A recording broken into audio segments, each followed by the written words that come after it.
and thank you for joining us and being a part of our Letters and Legacy series. I'm really excited to learn more about you and your organization. So for everybody listening, if you can give a brief introduction about who you are, a little bit about your history, and what your organization is all about. So hi, everyone. My name is Victoria Coker, and I'm the founder of Black Web Fest. I started Black Web Fest actually like 7 years ago almost. Prior to starting Black Web Fest, I actually was doing a video platform. I wanted to build the Black Netflix. That was the goal. And so I started this platform called Color Content. And I would speak with all the filmmakers, and the filmmakers would tell me something consistently. They needed two things. Well, three things, actually. They wanted visibility, right? They needed promotion and support from marketing. They also needed, funding, right? They needed money. And then I would talk to them about what were their next steps. And they all were telling me I wanted to be on television. And I was like, there's some kind of disconnect because television wasn't the next wave. To me, the next wave was Netflix. And so how could they now be on these different platforms? So I wanted to create like one event where they can get all these things, right? The education that they needed about emerging media and technology, opportunities for funding, and opportunities for visibility. So I started this festival really with that in mind. And then I created programming around it as well. So now we have the festival, but we're also doing other programming, including game jams. We're doing independent screenings and workshops. So that's really like the history of Black Web Fest. Right. I know you kind of touched on it, but like creating like there was like a need for it and you wanted to create a whole new platform. But I wanted to know if there was like a specific moment that inspired you to create this company. I think really during the pandemic, like I shifted from saying this was just a festival. One of the things I learned while doing a festival and talking to other festival and conference creators, especially when it comes to films, is that sometimes screening in a certain space, like I live in New York, the festival's based in New York, having that for a certain amount of years is actually a resume builder. And so when it was the pandemic, I was like, how could I actually have this event because of COVID?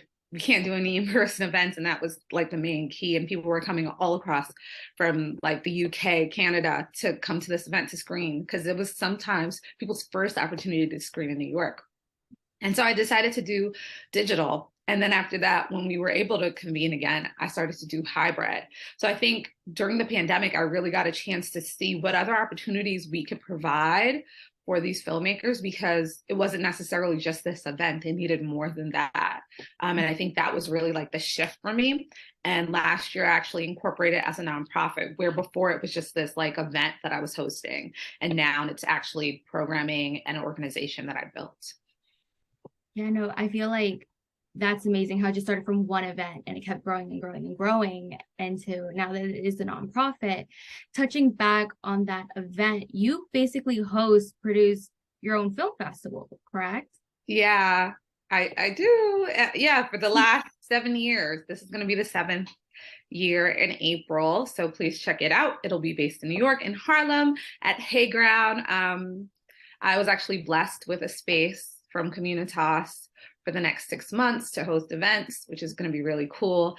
But aside from screenings, we have panels and workshops and networking, and people really gain value from like community building and that sometimes face-to-face opportunity to kind of connect with people they may just see online. And then also, I know that sometimes there are producers or different people who could provide funding and resources, or people build relationships where they can work together. I love everything about your mission and what you've done is just super inspiring. I want to know what your dream goal is that you wish to achieve with this company. Like what's like top list on like your Yeah, bucket? I feel like I always say this to people, and I do comparison because it's just so much easier to explain it to people. Like I want to be like the Black South by Southwest.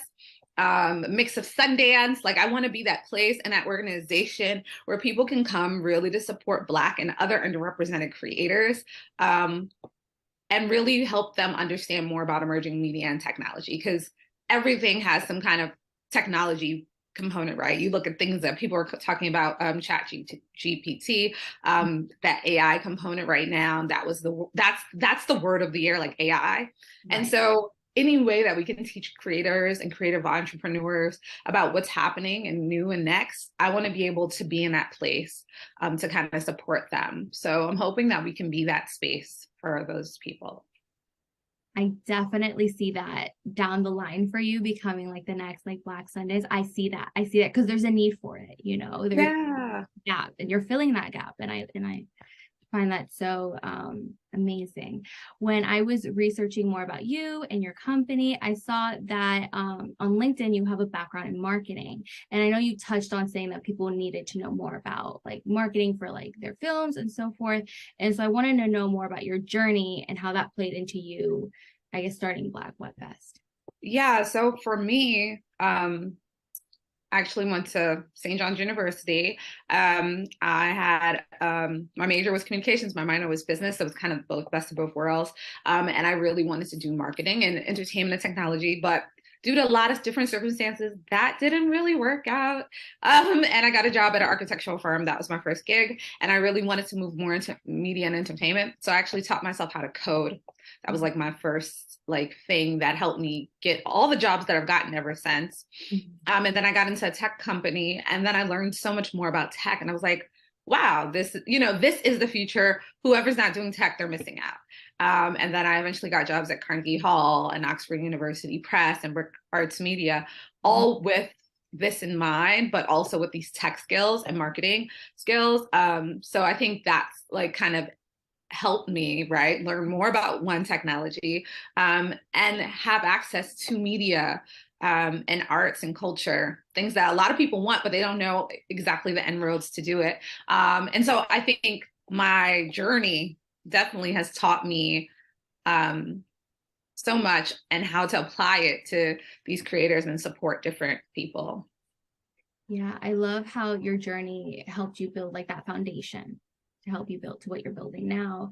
Speaking of your journey, what is one lesson you wish you knew earlier on your entrepreneurial journey?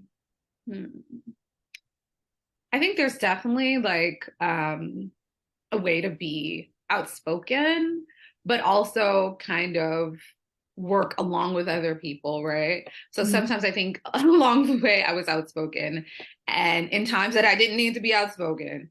And I think that's just, certain people's personalities. But I think I've kind of found a balance in how to be outspoken and how to also be supportive in the work that I'm doing, and also build relationships. Like, relationships are so important, right? Sometimes you feel like you have to do stuff alone, but if you can find the community that works with you, that is building similar things with you, that wants to do the same similar work or have similar goals, you can find ways to partner. Like, this to me is the year of partnerships. And I'm happy to be associated with the Represented Foundation, because now I do have someone who's thinking of me, considering me, evangelizing for me as well. And so I'm just learning how to build those relationships better and more often.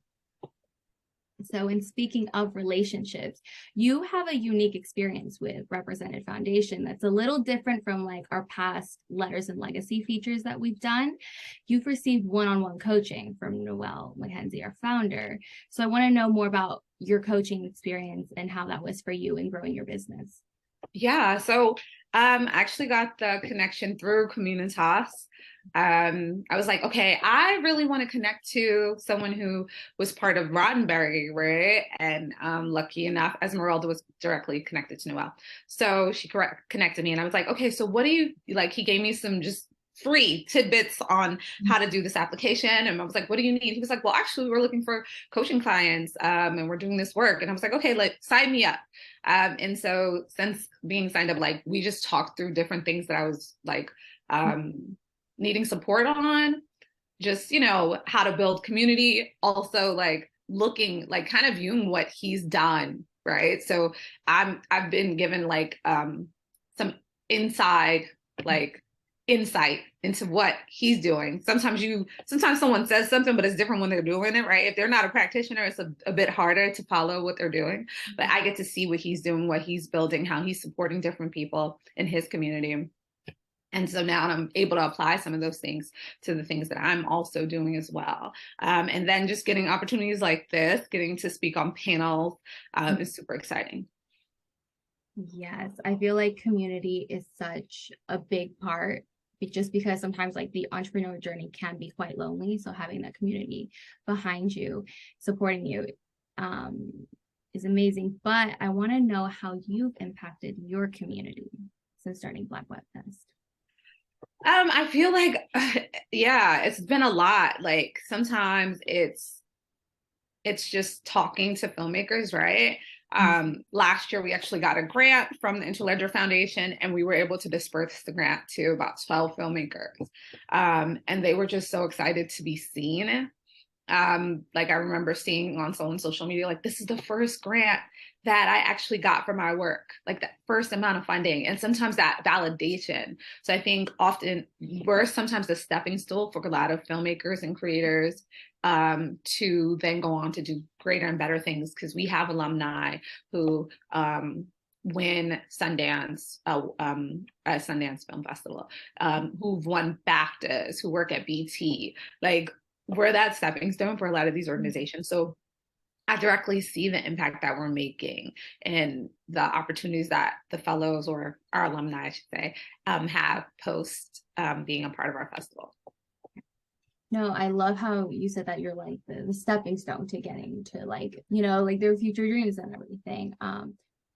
Shifting gears a little bit, we are featuring you for Women History Month. And I just want to know what this month means to you. I think it means, I know it means a lot. We're on the heels of, like, we just came off of Black History Month, right? And being a Black woman is a different experience than just being Black, right? And we have so many different things to deal with. I just came from South by Southwest, and I think a common thread, everyone was saying, like, women get what I think it's like 0.5% of funding. I think that's only for Black women. And I think women, like, for the most part, we get so little funding, we don't get a lot of representation. So to have a month dedicated to us, and this is also my birthday month, March. It's just a celebration of us, and we get these opportunities to shine, because oftentimes I think people forget that we didn't have as many opportunities as men throughout the years. And now people are saying, your work does matter. We can support you, but there's a long way to go. And I think people forget. And so this month kind of reminds people, and hopefully facilitates some change. Yeah, no, I loved everything that you said. Because everything I was like, yes, yes, yes, but like we have so much work left to do. I know you touched about this a little bit in the last question, but how has your identity as a woman of color shaped your business? Yeah, it shapes everything. You know what I mean? I think I grew up in a time, and I believed it when I was younger, like Martin Luther King, the dream came true, right? You learn about it in Black History Month, and you learn about Martin Luther King, and everyone's like, yay, I had a dream speech, and we're all free. And then I think when I got my first job, I realized, like, even though you have like microaggressions throughout, I really learned more about racism, discrimination, how that plays on, or even just your knowledge, your past knowledge, and your experiences with work, or maybe your family's experiences with work, right? So I was the first person on my mom's side to graduate from college. And I think that also, impacted how I saw the workforce, right? So I had to learn a lot on the job about work etiquette. Like, I knew how to be a good, like, person, but doesn't mean I necessarily knew about all the work culture. And sometimes what people say about, like, and I think that was something we kind of talked about a little bit before, like, what did you wish you learned before? Like, I didn't know some things about work culture, and I learned it, on the job. Where some people may have that upfront experience because their parents could say, well, when you go to work, you do this, you do that. I didn't necessarily have that. And so I had to learn at work. So I could be a hard worker, but being a hard worker doesn't necessarily mean that correlates into meeting company culture or things that the company wants you to do. I remember I used to not take days off a lot, because you're told like you have to work harder, you know, because you're Black or whatever, or you know, you have to have perfect attendance, and that doesn't necessarily mean that other people think that's the best either. They might be like, you don't take any days off. That's not healthy, because that doesn't align with company culture or what we see as company culture.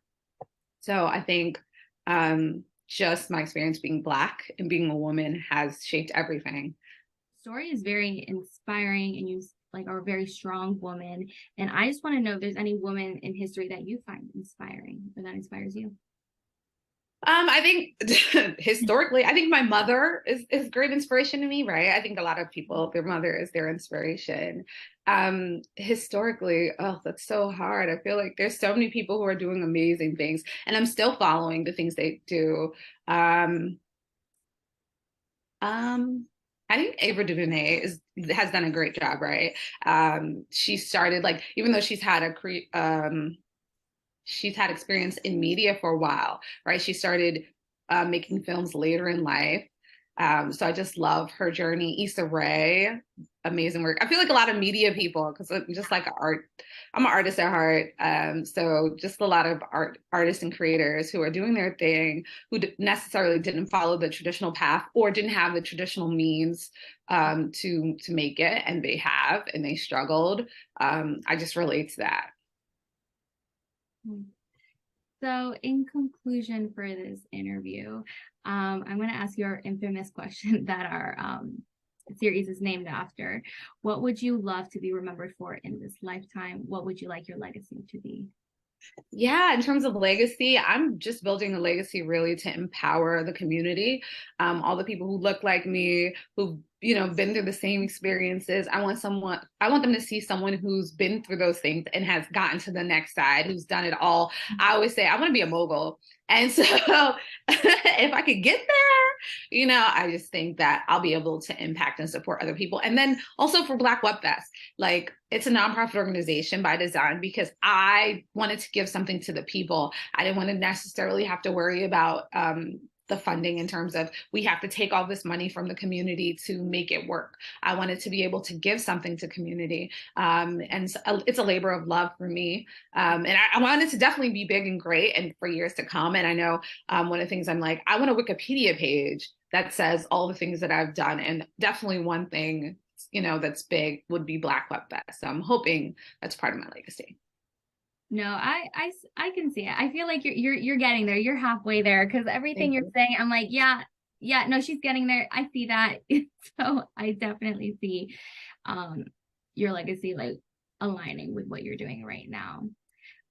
Here at Represented, we'd love to share one another's successes and lift each other up. Are there any successes that you would like to share with us?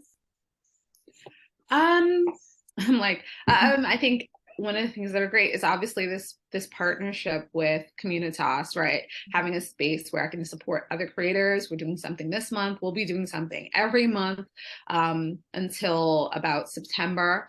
And then we're just building some more relationships to hopefully do some summer screenings where we'll screen independent Black films by our alumni and different filmmakers in the space. And we're doing game jams. And to me, that's a success, just to have all like year-round programming, where before we just did the festival, maybe we had a workshop once in a while, but now we're doing year-round programming that's supporting Black creators. So to me, that's the success. It's something small, but it's also something big. Yeah. One last question. You've mentioned relationships and partnerships throughout this whole interview. I want to know who you would love to partner with in the future. I have a lot of different partners that I'd love to partner with. I think the first that came to my head, and I'm just going to say whatever, Microsoft and Adobe. One, because Adobe has a creative suite. I've been using Adobe since like 2002-ish. So love that. And then Microsoft, just because all the stuff they're doing in gaming and technology, I just see so many like opportunities to connect and work together. Well, thank you so much. I love having you and talking to you and learning more about Black Web Fest. Is there anything else you would love to like just quickly input or? Just follow Black Web Fest everywhere. Black Web Fest, blackwebfest.org. You could probably go to blackwebfest.com too. It still works. It all redirects to the same place. Thank you so much. I loved having you and talking to you. Thank you for having me, and happy Women's History Month, everybody.